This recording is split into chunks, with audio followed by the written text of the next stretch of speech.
The Fat Tire Cowboys. Stories of Y14. There is a world above us operating every day, a world undiscovered by most, a world full of opportunity.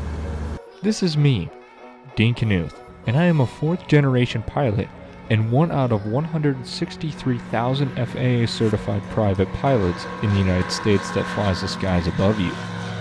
But I didn't achieve this feat alone. I had some inspiration along the way. Alright, here we are going for a little ride. We'll see if Darren's about ready to go. Link County traffic says no 11 Lima is taxiing for runway 16, Link County. All in the cub.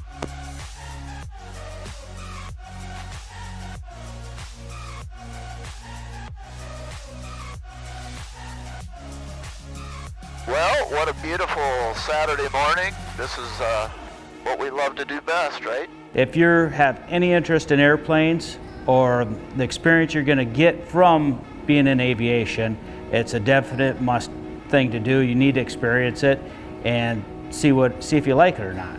And don't be intimidated, especially by your first solo flight, thinking that you're up in an airplane and it might be dangerous. Well, it's just as easy as driving a vehicle. I mean, it's just that simple. I would recommend it to anybody, and it's fun. It gets in your blood and then you can't get it out. It is the best thing ever for me. I love flying. I was 66, I am 72 years old now. And I can't say that there isn't anything I like to do better. It's even more fun than chasing girls. It is a lot of fun flying. Pretty amazing feeling, because you just have the freedom and accomplishment. So it's hard to describe if you've never been there. You're controlling an airplane up in the air, three-dimensional. You know, it's not like driving a car. If you can remember how excited you were driving a car, put that on steroids. These three men love aviation and inspired me to become a pilot myself. Meet the Fat Tire Cowboys. I'm Dale Knuth. I fly a 1952 Cessna 170B, and my tail number's N111 Lima. Darren Robbie from T, South Dakota. I fly experimental RV-8, 802 Whiskey Charlie, and I also fly a Piper Cub, which is 5084 Hotel. You need to hear about this old man that really likes flying airplanes. I'm going to clean my tire off because the old guy's got to sit down, you know. So here we go. Now I got me a bigger tire so I can sit down on it a little better. It's kind of like one of them chairs that lifts you up. You can get off of this real easy. But I like this old airplane, and we're taking care of it right here. Got to take care of airplanes, you know. So it's time to change oil. We're going to change oil on this thing. So I got the cowl off. Now I know it don't look like a regular airplane because it got the cowl off, but that's okay. This is my mistress misbehaved.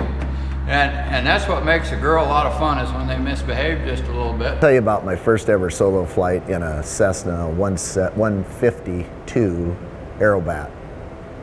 Was in Colby, Kansas, and it was a really exciting day.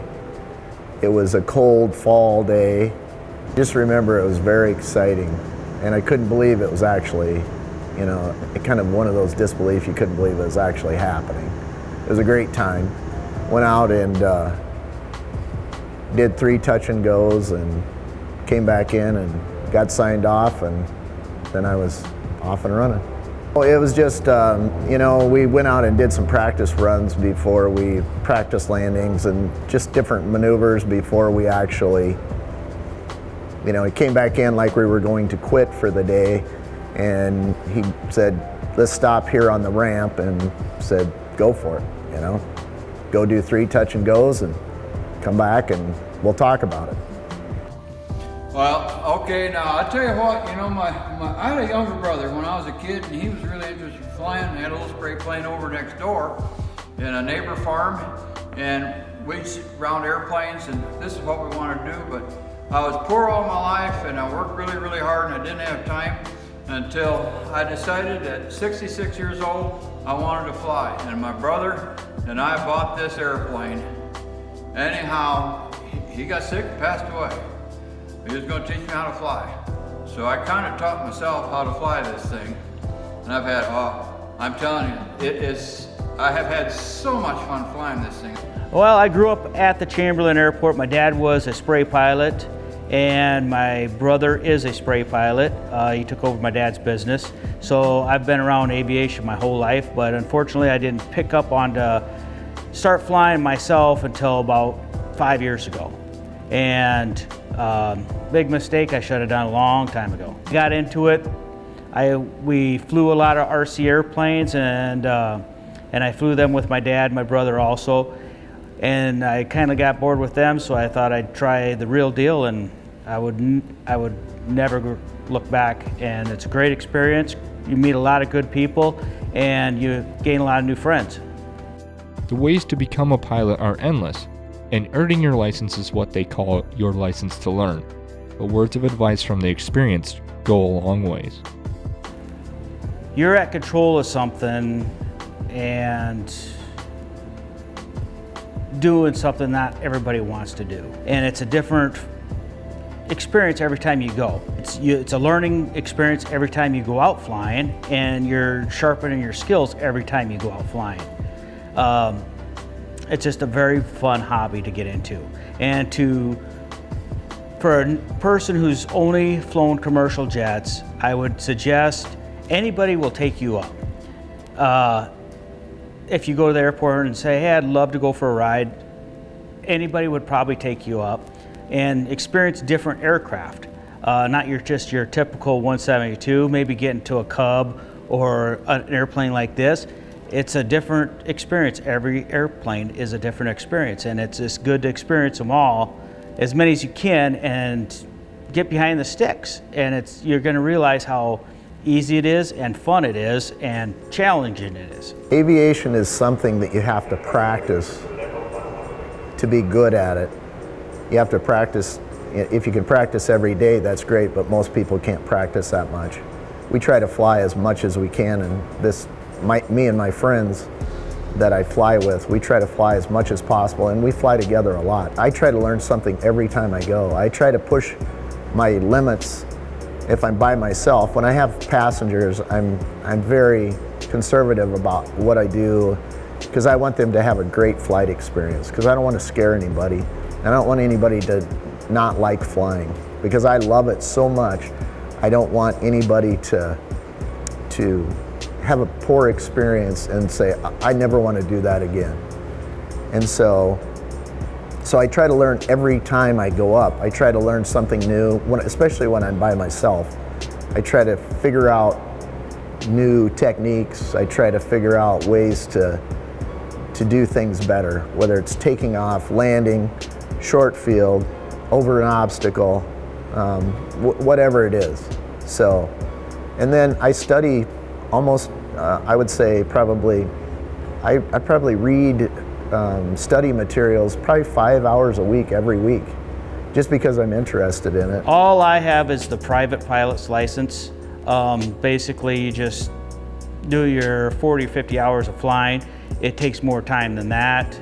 You're spending a lot more time flying by yourself than just 40, 50 hours to get your license. You can do it without a doubt. It's not that hard to do. The testing maybe for some people it might be a little bit more challenging, but it's not hard at all.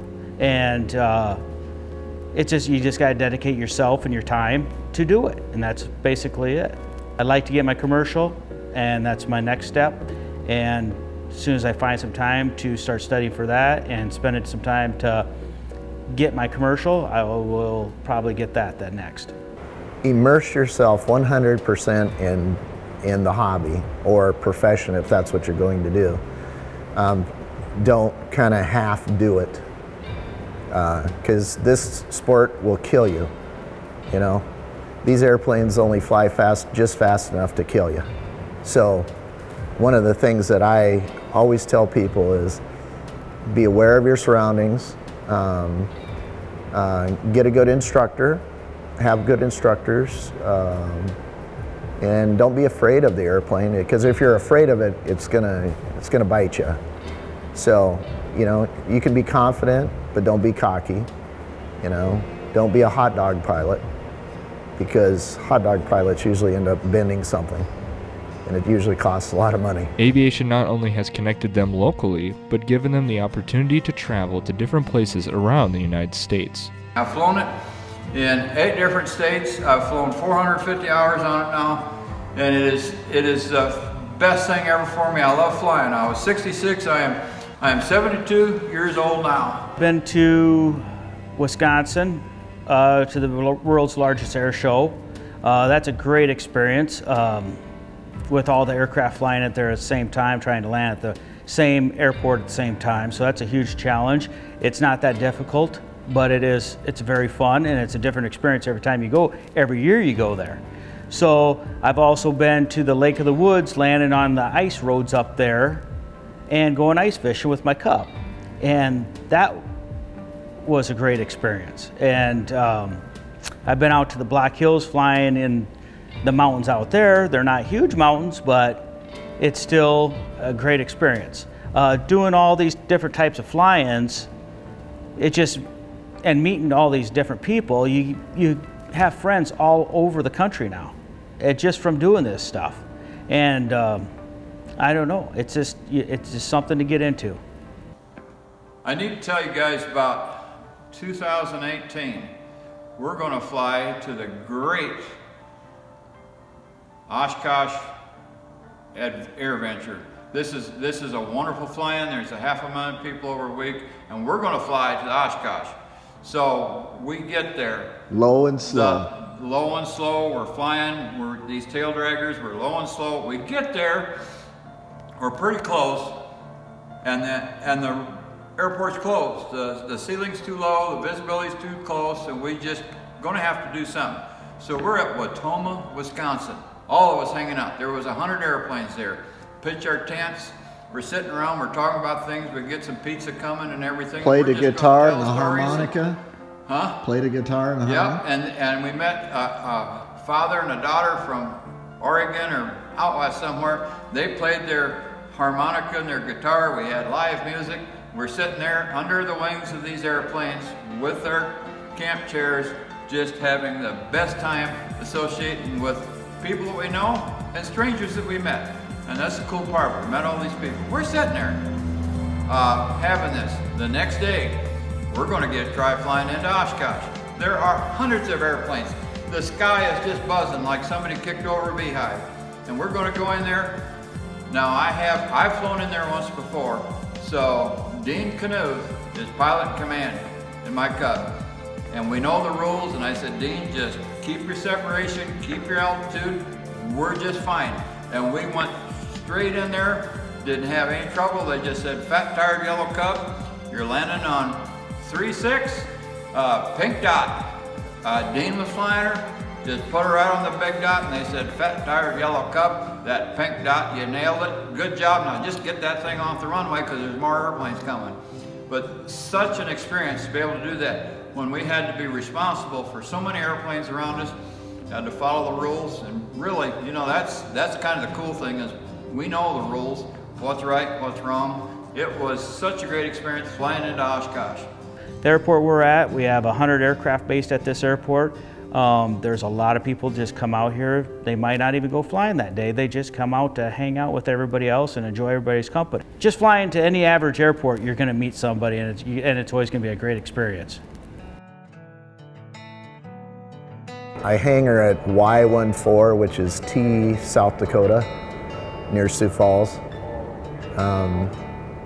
I'm a member of AOPA, which is Airplane Owners and Pilots Association, and I'm also a member of EAA, which is Experimental Aircraft Association. And I'm probably the most involved with EAA because it's more of a hands-on organization. It's geared towards getting youth to be interested in aviation. And I love flying so much that I want other people to enjoy it as much as I do. So I've got involved with the Young Eagle program, and I've flown nearly 100 kids in the last 2.5 years in this airplane behind me. So our chapter, which is EAA 289, is on the field. I'm not sure how many members we have, probably 100 or so. I would say we probably have about 15 that are active Young Eagle pilots, and we fly all over South Dakota, Iowa, and Minnesota to these different airports, smaller airports, and give rides, and we do it for free. So between 8 and 18, you can come to the airport when we're having an event, and we'll give you an introductory ride for free. So, and I love it. Kids are great. You get the greatest response out of the little kids, especially if they're kind of scared about going. And once you get off the ground and you tell them that they're flying, they're totally amazed. And it's really cool to see the look on their face, and to hear the screeches and the screams of joy, and that's pretty cool. I enjoy that. And then to see them when they see their parents again, and after you land, and how excited they are about aviation. That's what keeps me jazzed about doing stuff like that. Airplanes are mechanical and can have malfunctions, but caring for them is part of the routine. I check the airplane every time I fly it. As a matter of fact, I check it every time I'm at the airport, whether I fly or not.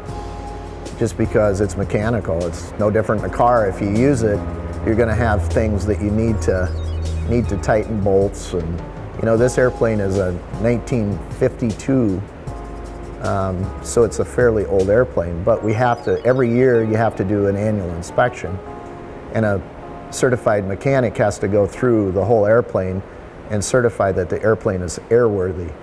And then on a daily basis, if you're going to be flying, you check it every time before you go flying.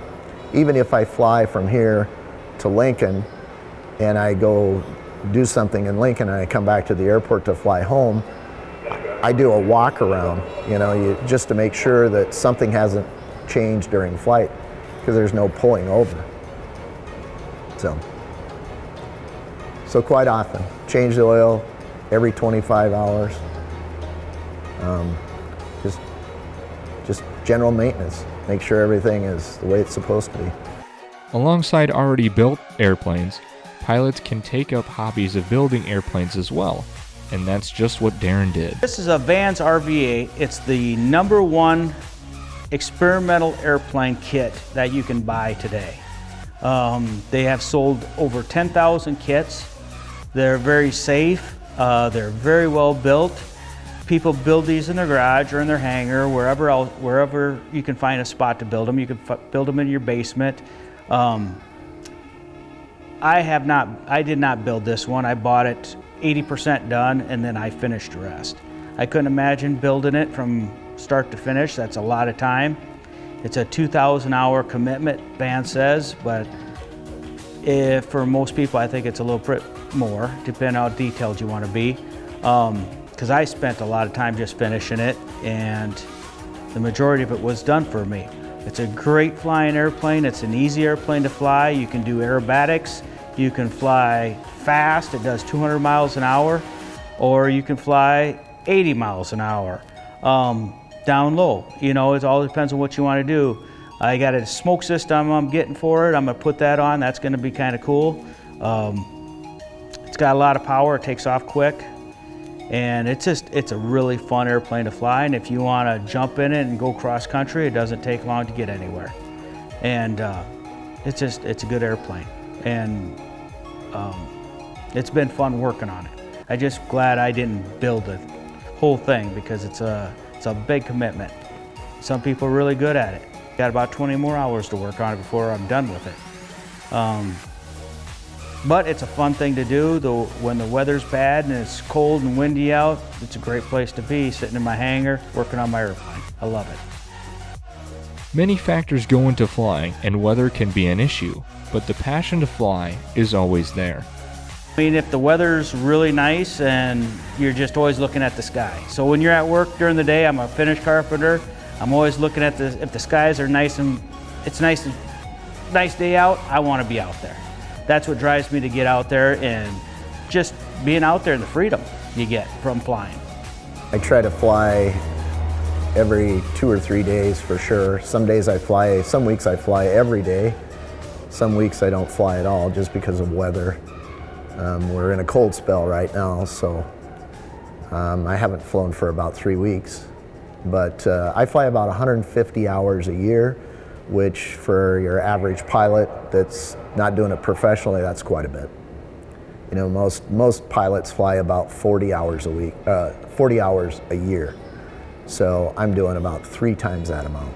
So this is how this works. We love flying around with other airplanes, and we keep separation, and we're careful of each other, and we know that, and we've got to watch out for it. But it's so neat to fly with a fellow aviator. We're out there flying around. These are bush planes. We get down next to the ground, we land in a few fields, we take off, and we go land in another field. We might visit somebody, because we land in a field to go see them. And it was getting dark, and you know how boys are, it's getting dark on us, and we're not really ready to get back to the house. So we're flying around, we're pushing to the limit, but that was so cool to be able to fly at night and be able to come in and land on it and to handle it. It was such camaraderie and such fun to be able to do this even when it starts getting dark. I've flown so many hours now that it's a different feeling. It's always a feeling of freedom, and it's an awesome feeling of accomplishment, and I just love to see what's out in God's creation. You know, we see something different every time we fly, and it's just the freedom of it all, being able to do whatever you want in the air, basically. And so that same feeling is always there. It's just a little bit different. I get excited when I take people along because I hope that they experience the same thing I did when I first flew with my dad when I was a little boy. And I always wanted to fly airplanes. And so it's the feeling of accomplishment, a childhood dream. Sometimes you can't believe that it's actually happening, you know, but I guess I've flown so many hours that I know it's happening. I mean, and I can go flying whenever I want, which is pretty amazing. These 3 and many others around the states of South Dakota, Nebraska, Minnesota, and Iowa fly every day, enjoying the love of aviation and exploring the world above us, a world full of opportunity, the world of aviation. A mile of highway will take you just 1 mile, but a mile of runway will take you anywhere.